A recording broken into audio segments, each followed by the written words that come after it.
be giving citizens head of state commendations at the end of the year in the next few days. Some of these key players from the education sector will actually get that recognition. They deserve special recognition from the presidency. Okay.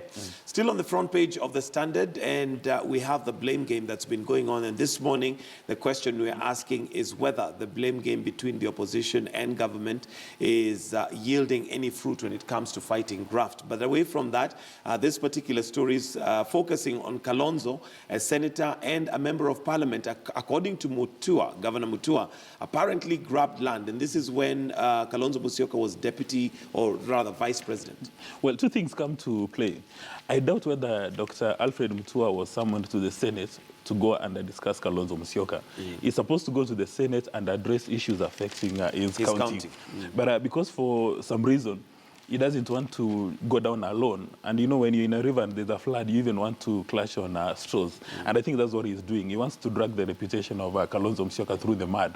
If the Anti-Corruption Commission is interested in Honorable Stephen Kalonzo, if they imagine that he's stolen land, misallocated resources, they would actually have the opportunity of inviting him to anti-corruption offices and have a conversation with him.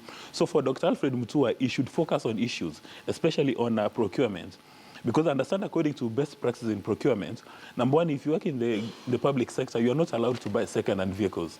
And when you buy second-hand vehicles, you're not supposed to register them in the individual names of your cabinet ministers in your county.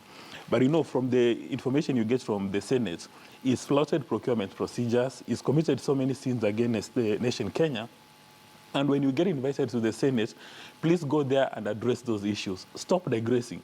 Because the residents of Machakos are not interested in how much land Kalonzo Musyoka owns, whether he was able to buy a chopper of 200 million, and he doesn't have a business that can give him that equivalent resource. People are just interested to know the money you are given by the national county, the revenues you collect in Machakos, are you using them for our interest? And are you using them in a prudent manner?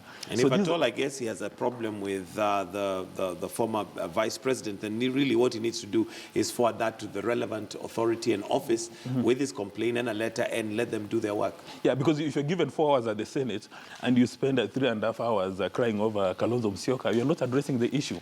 And you recall, the same Dr. Mutua accuses the judiciary of not assisting him in fighting corruption, yet he's used the judiciary to stop prosecution from the Anti-Corruption Commission. So really, it's misplaced priorities by our leaders who want to use